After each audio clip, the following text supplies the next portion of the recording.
that you remember.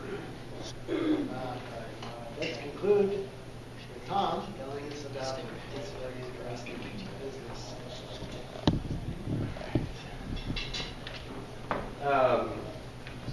Good morning, Arcata. I'm Tom Tellez. I own a company called Wallace Hinz, and it's a miserable business. I through the years, it's just like, I don't know why I do this. Somebody has to. We're in bars all the time. A lot of famous people that we have to deal with, and egos, and there's the mob, and there's the gay bars, and there's traveling overseas. I absolutely hate. It's really, we have to come to Arcata to really have fun. And other than that, but I started at Wallace Hinz. I mean, seriously, in 1990, and I was going to Humboldt State, and I was doing construction at the time. I had a family. I was about 30, and the guy I was working for, he liked to hire students, but he worked just like rented mules, and I couldn't handle this guy anymore. And I liked doing cabinets and trim carpentry, and I just went for a walk and did it. And I'm going to find a job. And I walked over Arcata, and I mentioned some of this before in another talk. Met a guy named Ron Samuels. I don't know if you know him, who was a former Wallace Hinz employee, who just started his own company called Learn One. And he said, I know a company called Wallace Hinz, and they build bars. So I walked down to the rock climbing gym is now. And there I walked in, and I met Tom Hinz, and we're kind of high energy people. We stood there looking at each other like that. And, we need people, and I need a job. And he gave me this great promotion. I was making at least $4.50 an hour. And then I walked in, and they gave me a pile of wood this big, sand. And I worked for a long time, sand. But I was still going to college, grateful that I was doing something different. And because I was a science person, I was a science major with parks. I was a park ranger. And I was really enjoying the woodwork. And then they started sending me out on jobs, and I really had fun on jobs. And there was a person, he and I met on one of the jobs, and they were looking for stability for installers. And he and I met, we really liked each other. We always joke around, it's kind of the love affair, and Barry, some of you know him. And so for the next 20-something years, Barry and I just traveled all over. We've been to a lot of places and had a lot of experiences. And so the bar business really boomed in the 90s. And we had a great crew. It took off, but it couldn't sustain whatever it was. In 2000, I left. I said, I met a lot of bar people. They said, Tom, you seem like the kind of guy you should really get out on your own. And by 2000, I started thinking, maybe I should. And so I left. I graduated from college and started another company. It was an installation company full time. And I did that for a while. I enjoyed that. And then, but Wallace Hinz had kind of a transition. Tom and Don, had come to a period where they were going to close the doors, and the opportunity came about for me to buy the company. Very good deal,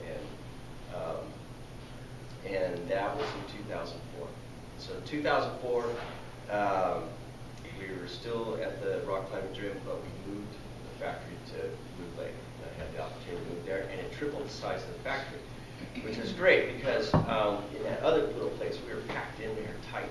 And so from about 2004 until the recession, like Bobby mentioned, we were just booming, and it was great. Then the recession hit, and then went down like a lot of companies, and then we were able to keep it open, and then it's been taken off. On Facebook, some of you may have seen we're doing really well. If anybody's looking for a job, really hiring. And so we build bars. We don't know exactly how many bars we've done. We've lost count a long time ago. It's near about 2,000 bars, and in about 29 countries. We have a map in the office, and we're about 41 states. And The bars before were more traditional than Tom and Don did, and I like trying to get it more modern. It seems that people keep pulling us back over to the traditional side. As a matter of fact, so traditional, one of our most recent bars that I've been gone for a little bit, we've been racing from job to job, over weeks, is this weekend we opened Benbow, and that's about as traditional as you can get. If you ever get a chance to head out to Benbow, that is just a cute little gem of a bar. Tiny room, about this, maybe even smaller than this, I'd say. They've moved that bar from one side of the lobby, a massive renovation, to the other side of that big old fireplace was. And now in that room, there's a Wallace Hinz bar. And so these bars that we've been building, they attract all sorts of people. And that's probably what's kept me in the business, is not just the excitement of what we do as craftsmen, but the people that we get to meet. And hey, I always say, I mentioned the gay bars. They're pretty fun. And they're the first time we went there, I thought, oh, how weird is this? Oh my God, it was in Key West, it was ripping. And after that, anytime. And then we've also done it for the mob. We've done a job. Anybody who has money, anybody. I don't care. I don't judge. And they are as odd as you can believe.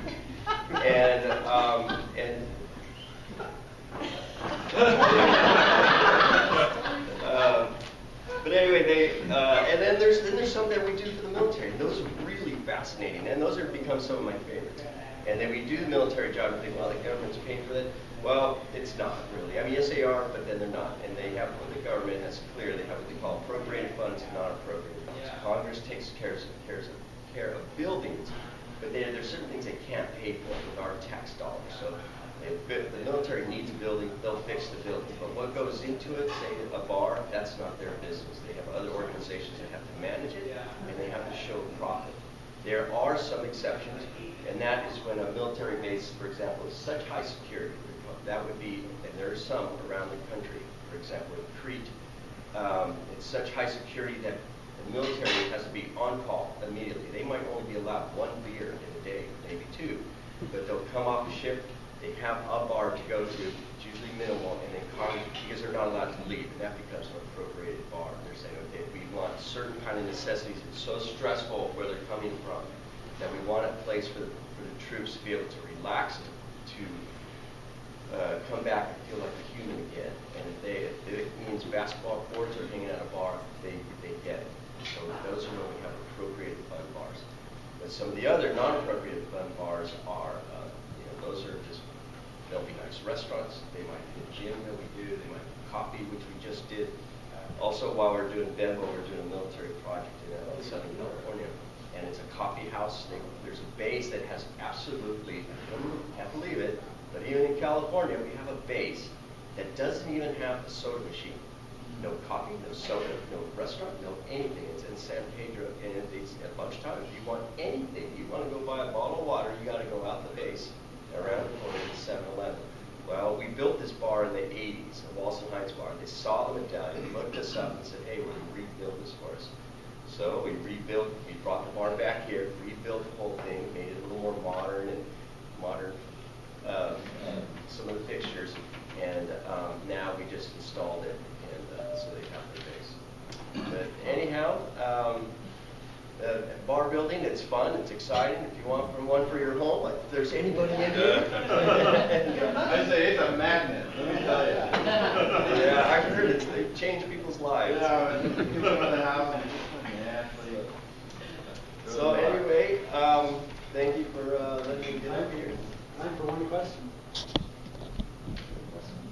All right. Where can we test your product locally?